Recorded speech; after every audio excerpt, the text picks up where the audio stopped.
नमस्कार, मैं राव शफात अली। आप देख रहे हैं हमारी विशेष पेशकश मां गंगा के ऊपर।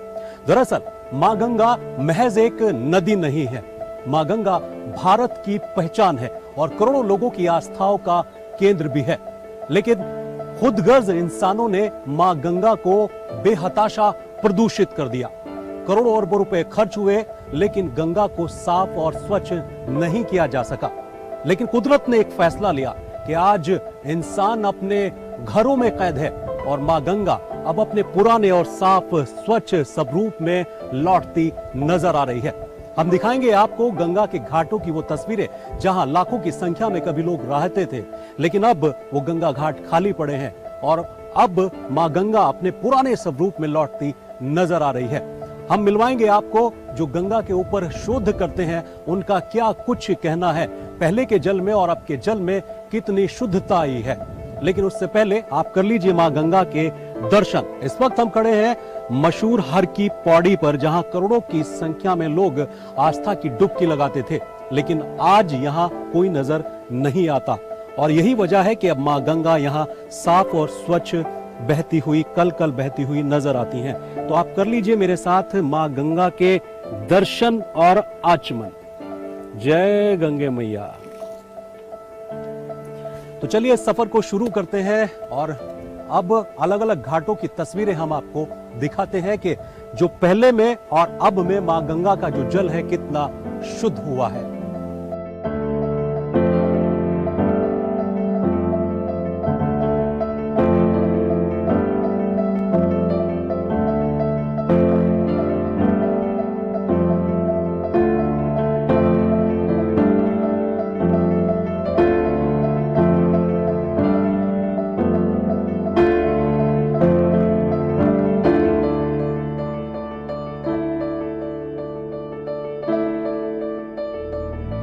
गोमुख से लेकर गंगा सागर तक 2500 किलोमीटर का सफर और इस सफर में कई राज्य, उत्तराखंड, उत्तर प्रदेश, बिहार, झारखंड, पश्चिम बंगाल से होते हुए एक जीवनदायिनी का गंगा सागर में मिल जाना, यह है कुदरत का एक अद्भुत नजारा। कुदरत से मिली इस अनमोल सौगात का नाम है मां गंगा।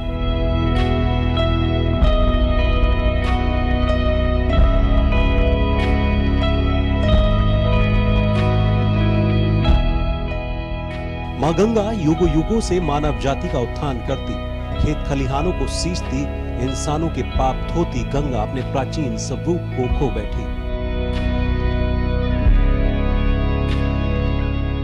गंगा इतनी प्रदूषित हो गई कि जल आचमन के लायक भी नहीं बचा।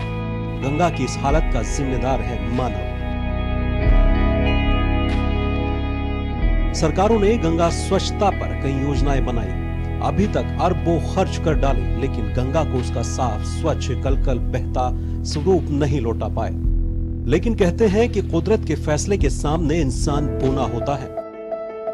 कोरोना वायरस का कहर और लॉकडाउन का होना, अब इंसान अपने घरों में कैद है और गंगा फिर से अपने पुराने स्वरूप में लौटने लगी है।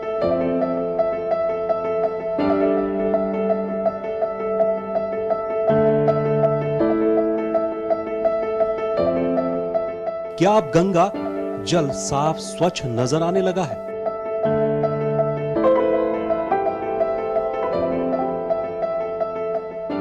इसमें कितनी सच्चाई है, ये जानने के लिए खबरें अभी तक की टीम ने गंगा से जुड़े इन तमाम तथ्यों और घाटों का रुख किया।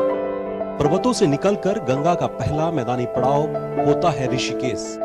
ऋषिकेश के बाद सबसे बड़ा दूसरा पड़ाव धर्मनगरी हरिद्वार, जहां हर की पौड़ी और तमाम घाटों पर लाखों की संख्या में श्रद्धालुओं का तांता लगा रहता था।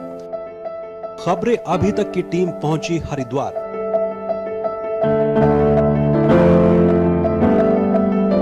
हर की पौड़ी पर जहां सच में गंगा आईने की तरह साफ बहती नजर आई। यहां मिले कुछ स्थानीय लोगों ने क्या कुछ कहा, ये आपको सुनाते हैं। लाखों लोगों की भीड़ मां गंगे पे रहती थी और लोग स्नान करते थे यहाँ, लेकिन अब कोई भीड़ नहीं है यहाँ। इसलिए माँ गंगे साफ है। और ये सब हमारे माँ, क्योंकि अभी तक गंगा परियोजना पे, माँ नमामि गंगे पे हमारी सरकार ने करोड़ों अरबों रुपए खर्च कर दिए हैं, लेकिन अभी तक माँ गंगा का ये स्वरूप देखने को मिल रहा है, जो स्वरूप माँ गंगे का अब देखने को मिल रहा है, जो इस लॉकडाउन के कारण देखने को मिल रहा है। क्योंकि जो माँ गंगे हैं बिल्कुल साफ स्वच्छ हैं, क्योंकि लोगों का आगमन बिल्कुल बंद हो गया है हरिद्वार में, इस वजह से ये रूप देखने को माँ गंगे का मिल रहा है। आज पहली बार मेरे को माँ गंगा का इतना साफ स्वरूप देखने को मिल रहा है। कभी आज तक इतनी स्वच्छ निर्मल नहीं देखी। ये लॉकडाउन के चलते कहते ना, माँ गंगा अपने पुराने स्वरूप में वापस लौटती हुई आ रही है। पहले किस तरीके से आपने भी देखा होगा, गंगा मैया किस तरीके से दूषित जल चल रहा था, आज आचमन करने योग्य भी है, साफ सुथरा है। आप इसकी निर्मलता भी इससे देख कर अंदाजा लगा सकते हैं। गंगा मैया के अंदर जो बीच में पत्थर वगैरह है वो सब आपको क्लियर दिखाई दे रहे हैं। कितने भी इतना समय हो गया माँ गंगा की सफाई के लेकर, स्वच्छता को लेकर दुनिया भर के अपना आयोजन चलते रहे, सरकारों ने हर तरीके की अपना कोशिशें करी, मगर कभी इतने अच्छे स्वरूप में माँ गंगा नहीं आ पाई। आज माँ गंगा अपने पुराने स्वरूप में, कहते प्रकृति अपना पुराना स्वरूप वापस वैसे ही ले रही है। तो वही है ना, माँ गंगा का आप भी देख सकते हैं किस तरीके से है।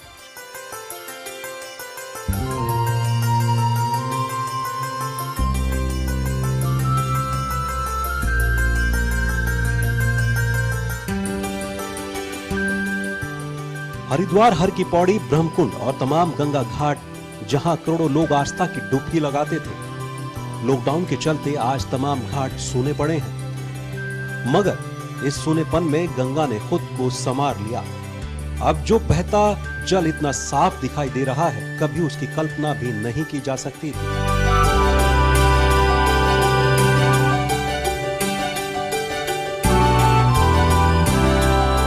पानी की शुद्धता और गुणवत्ता के बारे में जानने के लिए गंगा पर रिसर्च कर रहे लोगों से भी जानना जरूरी था कि आखिर गंगा का जल कितना साफ हुआ है।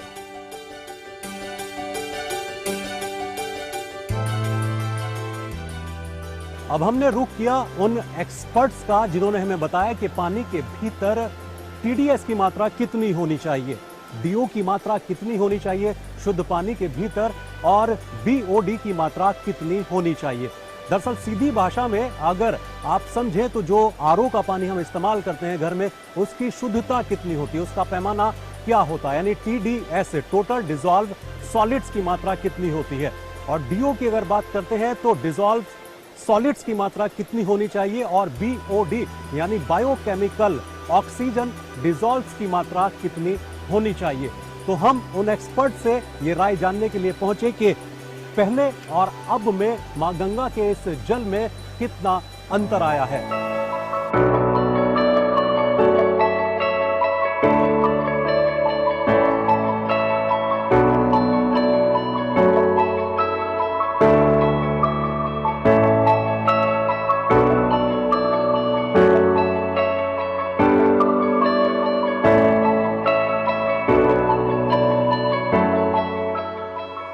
कई स्थानों पर गंगा जल में जैविक ऑक्सीजन मान यानी बीओडी का स्तर पहले की तुलना में कम हुआ है।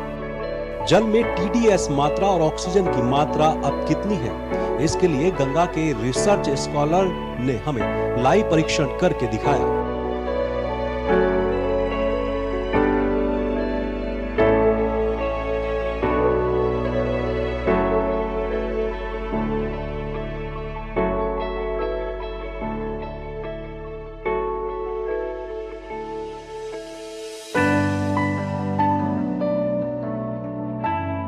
इससे सिद्ध होता है कि नदी जल की गुणवत्ता बेहतर हुई है।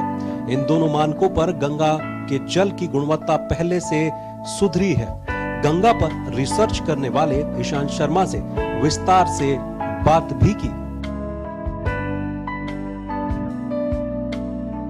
इन दिनों गंगा जल की गुणवत्ता कैसी है, उसकी शुद्धता कैसी है, ये जानने के लिए हम जो रिसर्च स्कॉलर हैं ईशांत शर्मा, उनके पास पहुंचे कि हाल फिलहाल जो गंगा जी हैं वो किस तरह से, क्या पहले के मुकाबले अभी शुद्ध हो पाई है, और जो पानी है पीने का नदी का, गंगा का, वो पीने लायक है या नहीं है। हमारे साथ ईशांत शर्मा हैं जो शोधकर्ता भी हैं और रिसर्च स्कॉलर भी हैं। सर स्वागत है आपका। नमस्कार। सर आपसे जानना चाहेंगे कि अभी देखा जा रहा है कि गंगा पहले के मुकाबले बहुत ज़्यादा शुद्ध नजर आती है, तो थोड़ा विस्तार से हमें बताइए कि पानी जो नदी का पानी है उसमें पहले में अब में क्या फर्क है? जी देखिए, जो नदी का पानी रहता है जनरली हम उसे डायरेक्टली पीते नहीं है, वो पहले हमारे बहुत सारे प्योरीफिकेशन प्रोसेस से होकर हमारे घरों में आता है। लेकिन हाल फिलहाल में जितनी रिपोर्ट्स आपने पढ़ी हैं या देखी हैं तो ये पता चल रहा है कि गंगा का जल है जो पहले बी क्लास में आता था वो कितने सालों बाद अब ए कैटेगरी में आ रहा है। इसका कारण ये है कि जो पोल्यूशन कम हुआ है लॉकडाउन की वजह से, उससे क्या हुआ है कि अगर आप देखें तो पानी के अंदर जो अलग अलग प्रकार की जो उसकी नापने के लिए कि इसकी क्वालिटी कैसी है अलग अलग के टेस्ट किए जाते हैं। जैसे कि अगर उसकी फिजिकल कैरेक्टरिस्टिक्स देखनी है तो फिजिकल कैरेक्टरिस्टिक्स में क्या आता है, उसमें आप सबसे पहले चीज़ देखते हो कि पानी का जो कलर है, जो पानी आप पी रहे हैं वो देखने में क्या ट्रांसपेरेंट होना चाहिए। अगर पानी ट्रांसपेरेंट है तो ये एक उसका होता है मापदंड होता है उसको बताने का। अगला होता है कि ओडर, कि पानी जब आप सूंघते हैं तो क्या उसमें किसी तरह की स्मेल या वो तो नहीं आ रही है, अगर नहीं आ रही है तो यानी कि पानी शुद्ध है। ऐसे ही अलग अलग तरह के टेस्ट होते हैं जो हम फिजिकली हम साइट पे भी चेक कर सकते हैं। उनमें से एक टेस्ट होता है जैसे टीडीएस यानी कि total dissolve solids. Total dissolve solid पानी के अंदर कितने भी मिले हुए तरह के छोटे छोटे जितने भी पार्टिकल्स होते हैं उनकी क्या मात्रा है इसके अंदर, उसे नापने का एक तरीका होता है। तो दो तरह के पोल्यूशन होते हैं जो हम गंगा में देखते हैं। एक तरह तो हो गया इंडस्ट्रियल पोल्यूशन कि इंडस्ट्रियल वेस्ट आता है जो आके, और दूसरे तरह का पोल्यूशन होता है जो हमारा या तो हम कह सकते हैं कि जो हम डायरेक्टली गंगा में जो है वेस्ट डाल रहे हैं। चाहे बहुत सारे श्रद्धालु आते हैं वो नहाते वक्त साबुन का इस्तेमाल करते हैं या पन्नी या आरती के जितना भी सामग्री होता है वो जाता है इसमें। तो आप देखेंगे लॉकडाउन की वजह से क्या हुआ है कि जितने भी धर्मस्थल हैं, जितनी भी जगह हैं, वहाँ पर आरतियाँ या लोगों का आना स्नान करना बंद हो गया है। तो डायरेक्ट जो कचरा जाता था वो जाना बंद हो गया। फिर इंडस्ट्रीज बंद हो गई तो जो इंडस्ट्री का इफ्लुएंट जाता है वो कम हो गया है। तो ये कारण है जिस वजह से अभी पानी का जो क्वालिटी है वो बहुत ज़्यादा बेटर हुई है।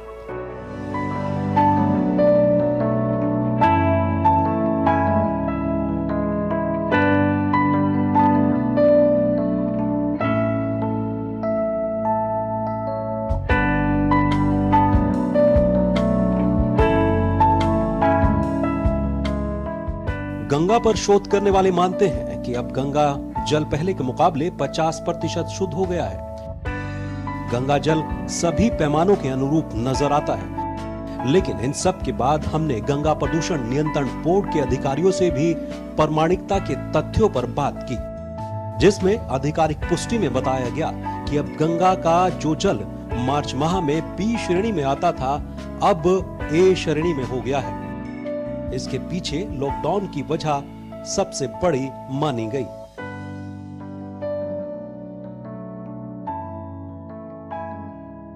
गंगा नदी का प्रश्न है। उत्तराखंड प्रदूषण नियंत्रण बोर्ड द्वारा देवप्रयाग, हरिद्वार, ऋषिकेश में लगातार जो है गंगा की मॉनिटरिंग की जाती है। अगर हम मार्च के महीने के डेटा से कंपेयर करें कि मार्च में गंगा की क्या गुणवत्ता थी गंगा के पानी की और अब लॉकडाउन के टाइम पर क्या स्थिति है, तो हमें अगर मैं पर्टिकुलरली हर की पौड़ी की बात करूं, हर की पौड़ी में एक बीओडी एक टर्म होता है जो पोल्यूशन का लेवल दिखाता है, उसकी मात्रा में 20% की कमी पाई गई। और कुछ बैक्टीरिया होते हैं, हम उनको टोटल कोलीफॉर्म और फीकल कोलीफॉर्म कहते हैं। फीकल कोलीफॉर्म में 34% की कमी पाई गई और टोटल कोलीफॉर्म में 17% की कमी पाई गई। और अगर हम मार्च के कंपैरिजन में हर की पौड़ी की अगर हम कंपैरिजन करें, मार्च में हमको बी क्लास का पानी मिलता था। बी क्लास का ये मतलब हुआ कि वो पानी नहाने के लिए उपयुक्त है। लेकिन लॉकडाउन के टाइम पर जो हमने मॉनिटरिंग किया, इसमें हमें ए क्वालिटी का पानी मिला है। इसका ये मतलब है, ए क्वालिटी का मतलब है कि पानी पीने योग्य है क्लोरीनेशन के पश्चात। अगर हम क्लोरीनेशन करें तो वो पानी को हम पी सकते हैं।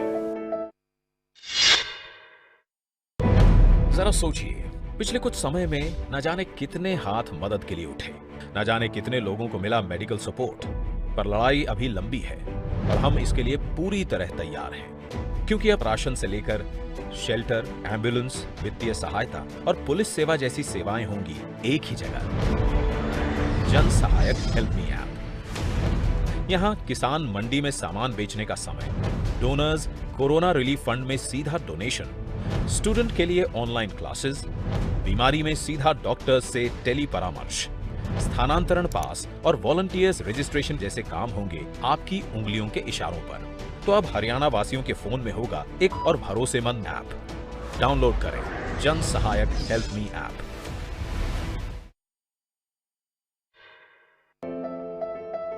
वहीं इस स्वच्छता के पीछे गंगा के घाटों पर इंसानों का ना जाना, फैक्ट्रियों का बंद होना, मंदिरों, आश्रम, होटल्स का बंद होना भी बड़ा कारण बताया जा रहा है। उधर गंगा से जीवन यापन करने वाले तमाम लोगों के साथ गंगा सभा तीर्थ पुरोहित समाज भी गंगा के स्वरूप को देखकर खुश है। उनका मानना है कि गंगा का इस तरह का स्वरूप आज से पहले उन्होंने कभी नहीं देखा।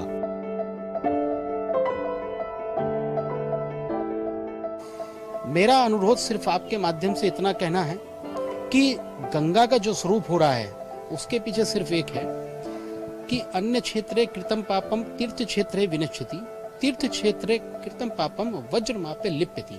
अर्थात जो भी कृत्य आपने पाप कर्म किए हैं तीर्थ में आकर समाप्त हो जाते हैं, और तीर्थ में आकर अगर आप कोई भी कृत्य करते हैं तो वज्र के समान होते हैं। जन्मों जन्म कितने भी पुण्य कर दीजिए समाप्त नहीं हो पाते। उसका कारण यही है कि हर की पौड़ी ही नहीं, गंगा के तटों पर श्रद्धालु आते हैं, वो अपनी प्रयोग करी हुई वस्तुएं छोड़ते हैं, खाद्य पदार्थ छोड़ते हैं, यहाँ तक कि सूने पड़े हुए घाटों पर मल मूत्र इत्यादि ताकते हैं। और साथ ही जो उद्योगों के माध्यम से गंगा के अंदर रासायनिक उत्पाद इत्यादि जा रहे हैं, वो बहुत बड़ा कारण होता है गंगा की धौली होने का, मैला होने का और कहीं ना कहीं गंदा होने का।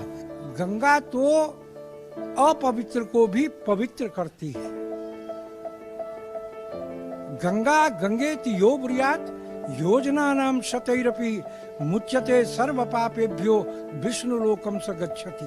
तो गंगा की महिमा तो ये है कि अगर सैकड़ों योजन दूर भी व्यक्ति घर में बैठा हुआ अंतःकरण में गंगा का प्रादुर्भाव हो तो वही जो स्नान का फल प्राप्त होता है जीव को, वही फल प्राप्त होता है।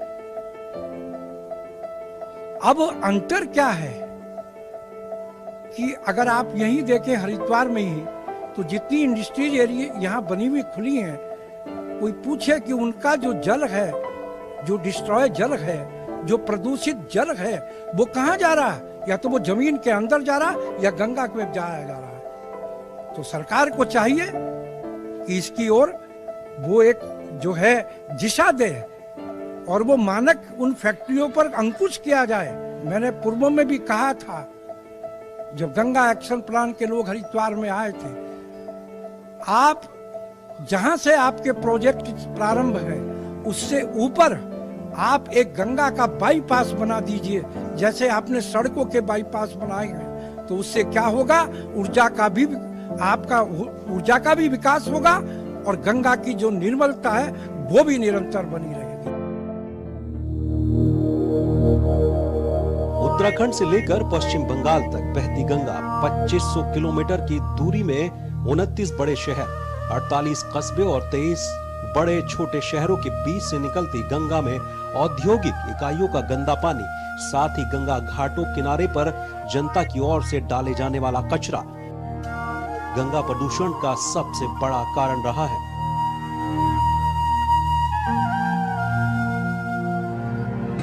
लेकिन समय, इतिहास और तवारीखें गवाह हैं कि जब इंसान खुदगर्जी से बाज नहीं आता तो कुदरत खुद ही अपने स्वरूप को बरकरार रखने के लिए बड़े फैसले लेती है।